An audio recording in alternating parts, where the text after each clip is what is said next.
El Chapo, the turbulent life of a drug kingpin. His escape story, like any other escape story, is thrilling and interesting. His life and biography are also full of fascinating and exciting details. El Chapo is the first person to have been simultaneously on the #1 most wanted lists of both the United States and Mexico for several years, while at the same time being named the 14th richest person in the world by Forbes magazine. His cartel is named Sinaloa, after the region in Mexico where he was born. Today, Sinaloa is estimated to be the largest drug trafficking organization in the world. And with this latest escape, it can easily be said that El Chapo himself is the most powerful man in Mexico. The scope of his cartel's work extends into the United States. In some American states, El Chapo imports and distributes the majority of the consumed narcotics. But his activities have expanded even further, to Europe, Australia, and Hong Kong. This trade is particularly profitable for him in Europe, where more money is paid for pure drugs. His escape story, especially when we are somewhat familiar with his history of imprisonment and his first escape, is not at all surprising. This is the second time this individual has been imprisoned. The first time he was jailed, he escaped in 2001 after 8 years. That escape was also from a very secure, high-security prison.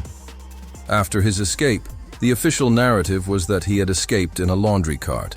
However, journalists working on his case and many independent analysts never believed this, stating that he surely bribed the police and walked out comfortably through the gate, having paid off everyone and prepared the prison system for his departure. That initial escape in 2001 cost him $2 million, and afterward, 71 prison personnel, from low-ranking guards to the warden, had cases opened against them. El Chapo has always been extremely generous with bribes and just as ruthless in killing his rivals, often personally participating in these murders. In this recent escape, almost no one doubts that extensive bribes were involved. The main question is, how high up did the bribes go? Which high-ranking officials took bribes? Were only prison officials involved? Or was the judicial system and even the government system implicated? This is a question whose answer will not be known in the near future. El Chapo's life and past. I will briefly touch upon different parts of his life and then return to the framework of the article, as the article has interesting points, but to understand it, it's better to become more familiar with the subject and his operational system. El Chapo was born in 1954 in Sinaloa, in a poor, very mountainous and rugged region whose people are deeply religious. The area is known as the Sicily of Mexico. Almost everyone there is involved in the drug trade. They cultivate, sell, and deal marijuana. In such a system, for a child born and raised there, working with drugs is not a vice but is considered a very normal activity. His father was a farmer who grew and sold marijuana, and he earned his own living. El Chapo is illiterate and has only completed 3 years of schooling. At 15, he and a group of friends cultivated and sold marijuana for the first time, earning an independent income, and he continued this work. Gradually, by the age of 20, he moved from his town to larger cities and started collaborating with a cartel responsible for drug transportation, effectively beginning his professional life in drug gangs. Their main area of operation is some distance from the border and is not in the northern states of Mexico or on the US border. Their main battle is to gain control of the market near the border. During his formative years, the 70s and 80s, Mexico mostly played the role of an intermediary for Florida. But later, when the US shut down that route, Mexico's importance grew, and he and Sinaloa fought with other gangs in border cities and states for market share. These wars were very bloody, and during that period, he was not very successful. El Chapo's innovation: underground tunnels. In 1989, El Chapo came up with an innovation that set his career path apart from other cartels. What he did was build tunnels under the US-Mexico border. Of course, they were not the first smugglers to use tunnels, but they were the first group to build cross-border tunnels. After that year, they quickly dug the initial tunnels, which were not very advanced. For a few years, they gradually built tunnels and began moving large volumes of drugs from Mexico to the US through them. Smaller volumes were still transported by car and personally across the border. Through the same tunnels, they brought weapons and money back from the US to Mexico. Weapons were sourced from the US because the sale and purchase of firearms are legal there, and anyone can buy them easily.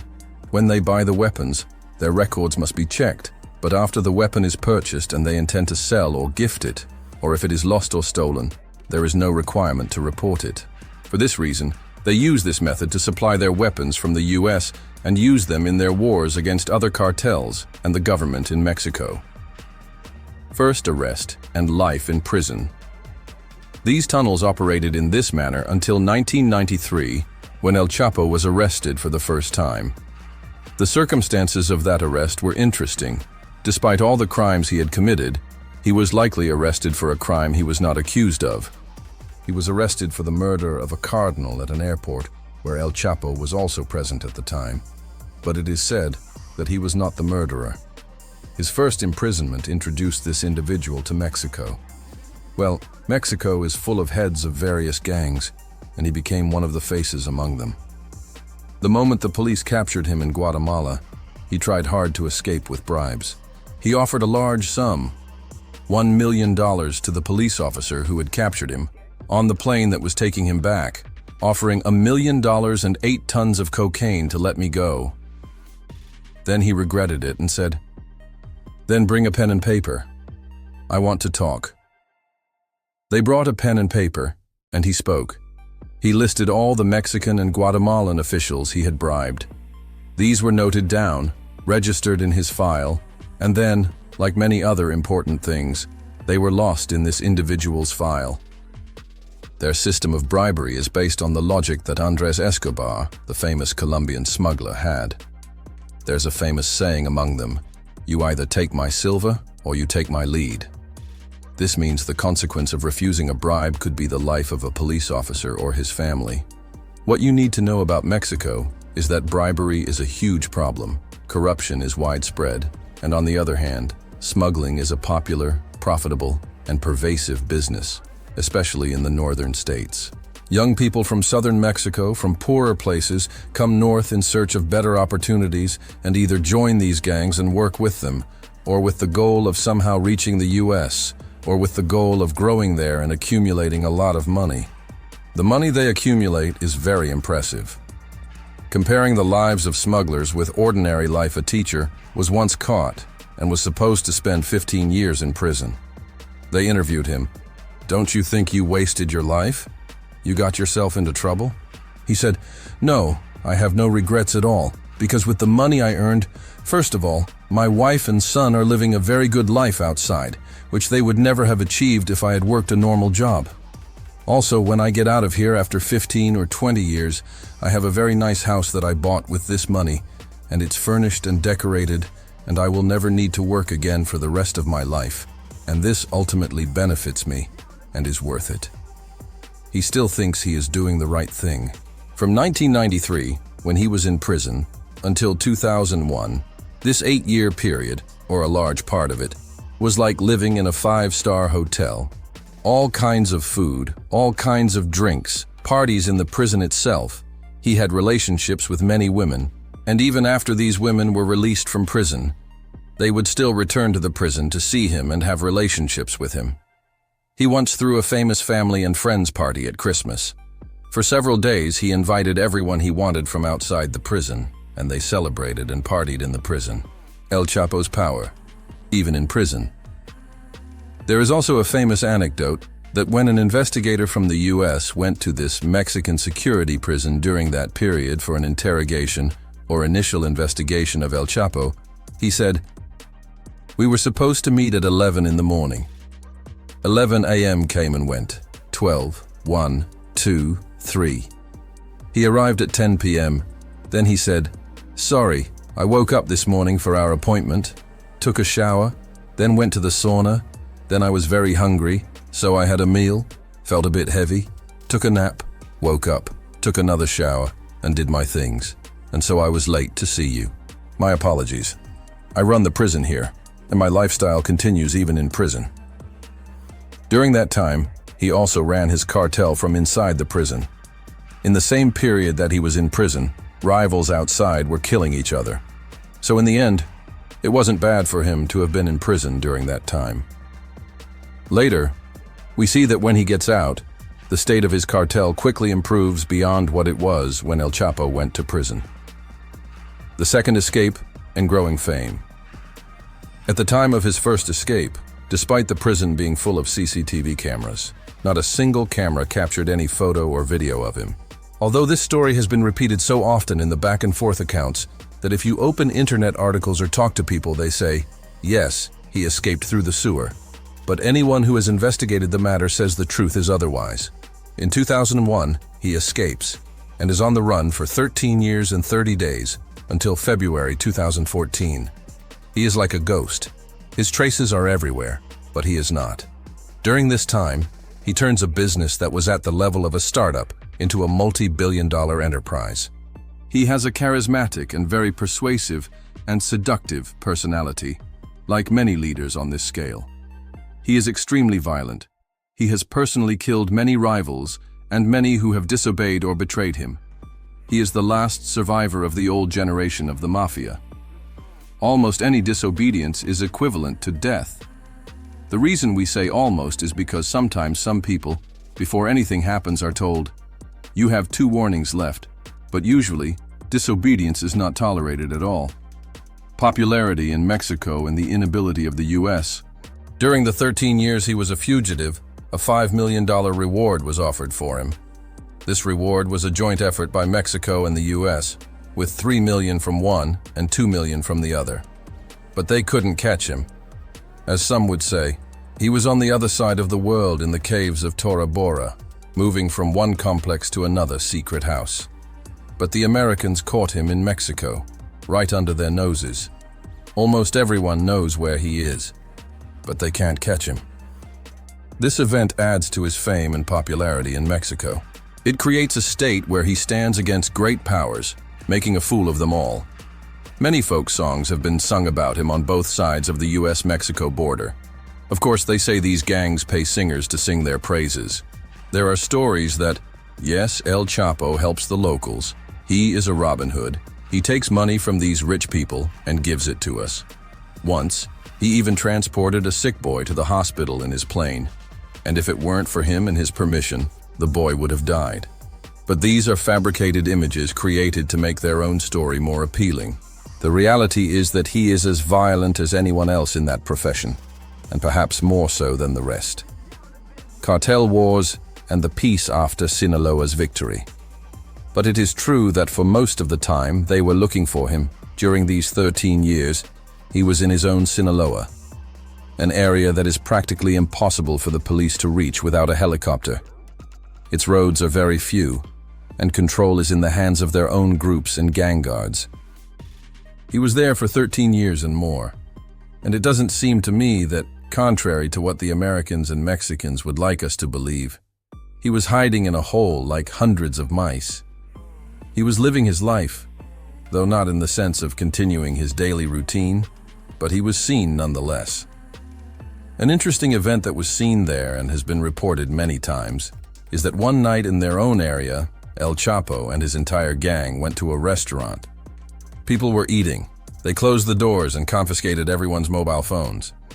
They sat down and ate their own food.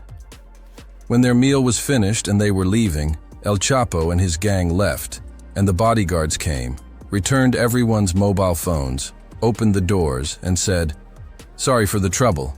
El Chapo paid for everyone's food." They paid everyone's bill and came out. An important thing they did during his escape period was to overcome rival gangs and establish their dominance in roughly 2 border cities that were the main bottlenecks for drug transit.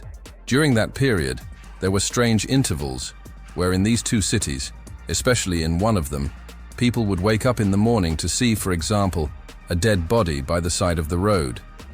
Seeing a corpse, a severed hand or foot, a decapitated head by the roadside gradually became a normal scene that people no longer even gathered around to see, both because of its normalization and because of the terror these warring gangs had instilled in each other, attacking and killing each other unexpectedly. Again, there are photos and videos of this on YouTube. For example, one time they are driving on the highway and throw a body off a bridge.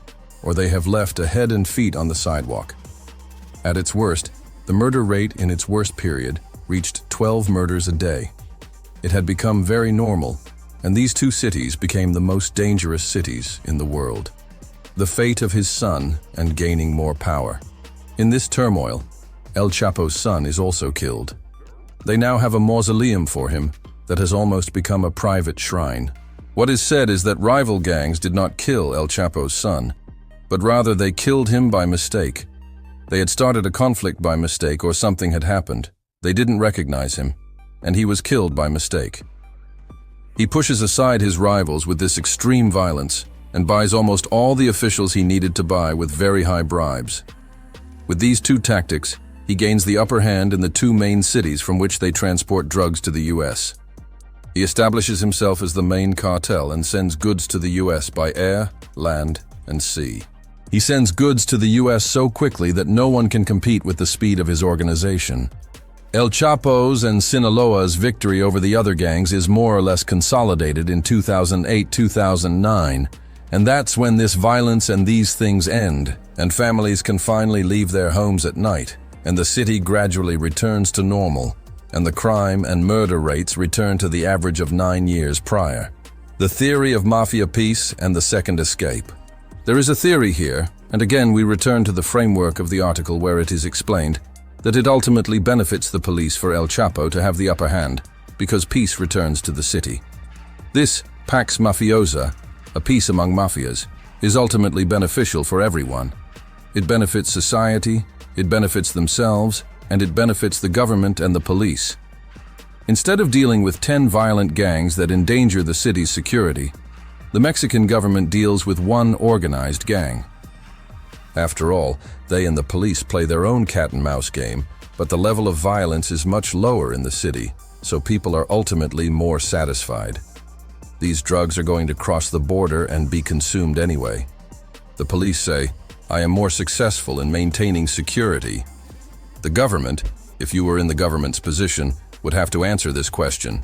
Am I more comfortable dealing with a well-known cartel or with several small and large street gangs that, if I suppress the big one, will sprout up again anyway? Colombia was the same. They dealt with a large cartel like that of Andrés Escobar. They had the upper hand. However, they were forced to dismantle it because its power became too great, and that cartel practically became a state within a state. After it was dismantled, the existence of the state was threatened from within.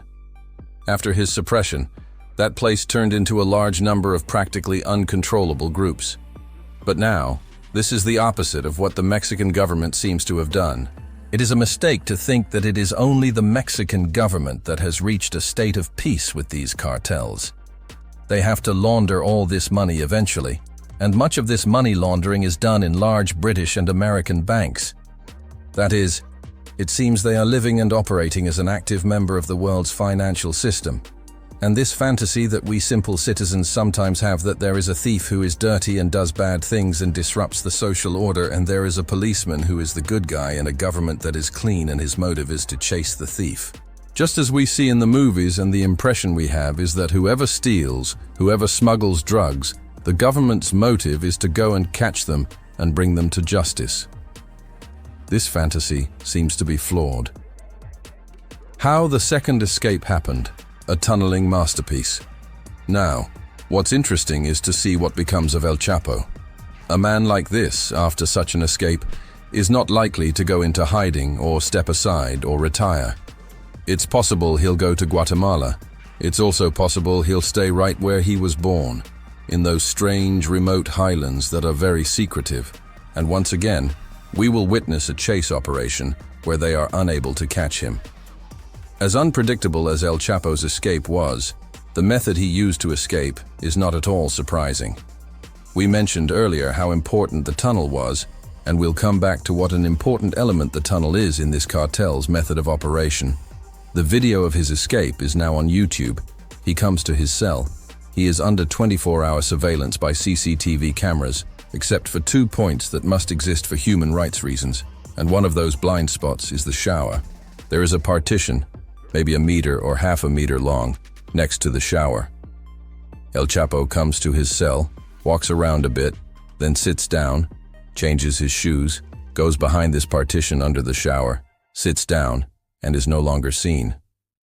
It takes 16 minutes for the officers to go into the cell to see what has happened because he is no longer visible. Then they go under the shower, lift the drain cover, and see, yes, there is a tunnel here. The tunnel goes down several meters. This tunnel is vertical, but has a wooden structure around it. It is protected. They have placed wooden pillars in the tunnel and have installed a rope ladder, a wooden ladder. Then when you go down from there, you reach another tunnel that is wide and is said to have facilities. But this tunnel at the end, where they were breaking satellites one by one as they searched, the last time the US officially requested his extradition was 1 or 2 weeks before his escape. Political dimensions of the escape and government, inability. The timing of his escape was also very cleverly designed. He escapes at a time when the President of Mexico has gone to France with a delegation of 450 people. Both from the perspective that those who need to make split-second decisions are several time zones away and are not even on site to make swift operational decisions and start the chase, as it is said that in the first 48 hours after an escape, if you catch him, you've caught him. If you don't pick up their trail, then it becomes really hard to catch them. And on the other hand, there is another feature that when they are not there and are on a big trip, going there in whatever state it is, with such a large delegation, causes them embarrassment and is somewhat shameful for their international reputation. If we want to talk about the tunnels, because these tunnels are very interesting, there is some video of the tunnel on YouTube. Reporters are taken into the tunnel, though not to the very end, but they can see the beginning and have taken photos and videos. The tunnel has a lighting system, ventilation ducts and rails. Its rail is bolted to the floor. There is also a modified motorcycle to carry away the debris. The motorcycle could also have been for El Chapo to jump on the back of if necessary, to escape faster from the other side. Super advanced tunnels. The secret of Sinaloa. Their precision in digging this tunnel was extremely high. If you imagine from 1.5 kilometers away, they knew the centimeter perfect point where they had to emerge on this side, and they emerged right there. Because if they had a slight error, they wouldn't have come out under the shower drain of this cell. They must have had access to the prison blueprints. They must have had access to advanced tunneling equipment. It's very strange that while they were tunneling, aren't there seismographs? Isn't it monitorable? How did they do this? It's very debatable, and of course, it's not so simple that the devices could have definitely registered this. They say that the precision of those devices is not very high, and on the other hand, the Sinaloa gang has acquired a strange and extraordinary expertise in tunneling for these smuggling operations and in clandestine tunneling. From 1989, when they dug the first tunnel until now, 181 tunnels have been discovered, and the number of undiscovered ones is probably several times this. In his escape project, for example, the other side of the tunnel leads to a house that actually leads to a site where it seems a construction project is about to be set up. And when they estimate how long the work took, it seems that as soon as he was arrested and transferred to this prison, they started the work of executing the tunnel. That is, the design and execution of the tunnel began as soon as he was transferred to the prison. The main tunnels they build are called super tunnels. Tunnels, many of which even have elevators. Their entry and exit hatches have very good ventilation and lighting. Their depth goes down to 20-something meters, then the horizontal tunnel begins. Usually, the end of the tunnels on the US side leads to an area full of warehouses, heavy industrial machinery, and sheds where you wouldn't even notice what came and went. Like a large industrial city full of sheds. In some of them, there is also a series of characteristics that mark the ends of El Chapo's tunnels. In recent years, about 2 tunnels were discovered per year, but they were never able to arrest anyone except for the low-level workers who were digging. The information classification system in the gang is hierarchical. Based on this, they don't get much information by capturing the workers. Even with a lot of temptation, they don't get anything. The workforce and their fate. What seems to be the case is that there is a small, elite group in the Sinaloa gang that manages the execution of the tunnels and is responsible for them. The story we know from some of the workers who have been arrested is that, for example, a 19-year-old boy once goes to a northern Mexican city to work in a fast food restaurant. They tell him to fill out an application form. Someone comes and says, "If you don't find a job here, I have a job for you." He goes, doesn't get the job there, and calls that man. He asks, "What kind of job is it?" He says, for example, it's a cleaning job, a janitorial job. He says okay and comes. The man takes him to one of these sheds and then says, "The plan has changed. It's not a cleaning job. Start digging. If you try to escape, we'll kill your family." These are mostly kids who have come from poor villages in Mexico to the north in the hope of earning money and eventually being able to go to the US. They are told to dig a tunnel, build a tunnel. When it's finished, the other side reaches the US. Then you can go to the US. They work with this hope, working extensively for 3 to 4 months. This is the group that gets arrested. They are arrested, and later they are told, "You were lucky to be arrested," because usually when the work is finished, they either take them to another tunnel or kill them. From Colombia to the US, unprecedented expansion. Before they expanded the tunnels to this extent and reached the stage of super tunnels, the cocaine that came from Colombia to Mexico and was sent from Mexico to the US came by plane. They said 3 planes came per week. Now it has become 15 planes a week. They come regularly and transport it from underground to the US. The first tunnel they built, on the Mexican side, was a fancy house. In its basement was a billiard room. Under its billiard table, the police discovered during a search that there was a carpet. Under the carpet, a concrete hatch that, with a hydraulic jack, if you operated its small elevator from the other side, the jack would rise and push the table towards the ceiling. Then the way would open to a chamber. A large chamber under the billiard room, twice the size of the billiard room itself. The drugs were arranged there. Packages of cocaine were arranged there. And from there, the tunnel went to the other side to a shed in the US that they had set up to pretend, for example, we are building a car wash for heavy vehicles here. And this tunnel was even shown on the plans as the sewer line for that car wash. Because companies had laid off many civil engineers, they hired them and built the technology and brought it up. They built the knowledge and brought it up themselves. Now they say that in the latest tunnels, they use these pneumatic drilling machines that are used in the oil and gas industry. One of the last tunnels that was discovered is a tunnel that ends in the middle of a water channel. Then the person who is bringing the cargo has a diving suit and an air tank with him and practically brings it through the water. It's complex, but it's a testament to how they are continuously making themselves technologically more dominant, faster, and more efficient. Coexistence of cartels with government structure. With what we have said, we now return to the framework of the article. The article began with his escape and gave a brief background. Then it comes to the point where it says El Chapo and his cartel, like other large companies and corporations, follow a process of continuous improvement.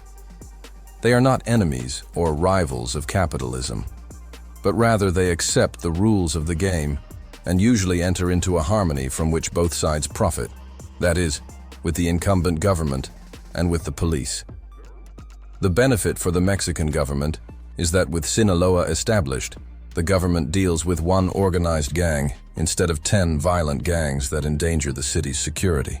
After all, they and the police have their own cat-and-mouse game, but the level of violence is much lower in the city, so people are ultimately more satisfied. These drugs are going to cross the border and be consumed or whatever anyway. The police say, "I am more successful in maintaining security."